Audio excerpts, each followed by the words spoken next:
मला आठवते सुरुवातीच्या काळामध्ये ज्यावेळेस महाराष्ट्रामध्ये स्पर्धा व्हायच्या त्यावेळेस खेळाडूंची अवस्था काय असायची, पण नंतर चित्र बदलत गेलेलं आहे.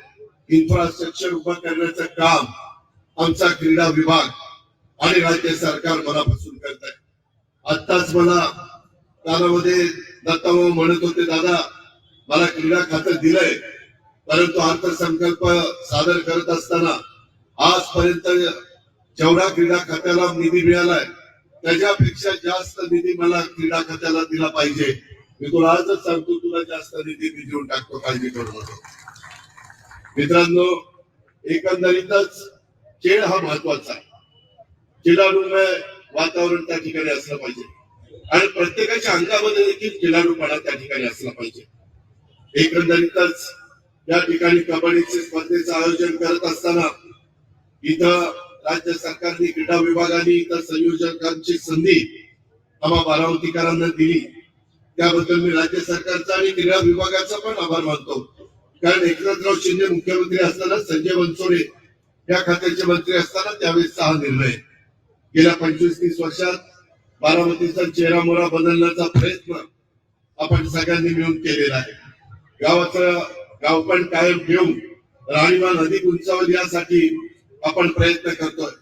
मी जरी या भागाचा लोकप्रतिनिधी असलो तरी बारामतीतील सर्वांनीच हे शहर सुंदर स्मार्ट करण्यासाठी मला नेहमीच सर्वतोपरी मदत केलेली आहे, याचा मला आवर्जून उल्लेख या ठिकाणी करावा लागेल. एकंदरीतच इथून पुढे जे 5 दिवस सामने होणार आहेत, निश्चितपणे क्रीडा रसिकांच्या डोळ्याचं पारणं फेडण्याचं काम इथं आलेले सगळे खेळाडू करतील, याबद्दल माझ्या मनामध्ये ती मात्र शंका नाही.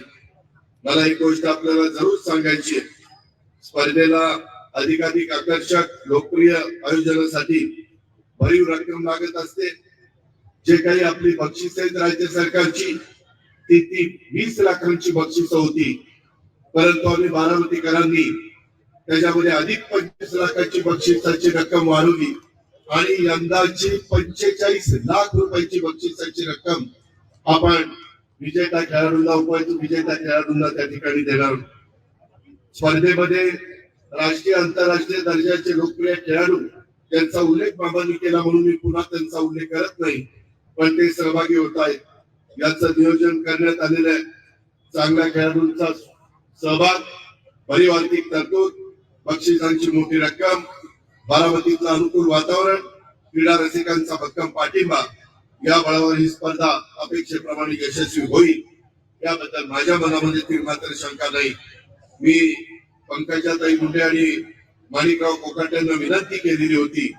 खर तर त्यांचा उद्या सकाळचा कार्यक्रम त्या ठिकाणी होता, पण आपण 16 तारखेला कृषी या आंतरराष्ट्रीय कृषी प्रदर्शनाचं उद्घाटन आपलं कृषी विज्ञान केंद्र बारामती इथं ठेवलेलं आहे आणि कृषी मंत्री या नात्याने माणिकरावांना आणि पशुसंवर्धन खात्याच्या मंत्री या नात्याने आपण पंकजाताई मुंडेंना तिथं आवर्जून बोलवलं. परंतु मुख्यमंत्री येत नाही म्हटल्यानंतर मी त्यांना म्हणलं की आपण चौघही आजच विमानाने जाऊया, इथल्या क्रीडा स्पर्धेचं उद्घाटन करूया.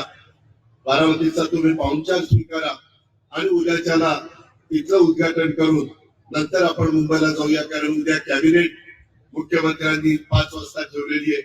परत त्यांना बाहेर टावसला जायचं असल्यामुळं आणि त्याच्याकरता विनंती केल्यानंतर त्या दोघांनी ती विनंती मान्य केली. क्रीडा खात्याचे मंत्री दत्तामामा असल्यामुळं, त्यांचा विभागच असल्यामुळं दत्तामामा निश्चितपणे तिथं आले, कारण हे खात्यावर त्यांचा अधिकार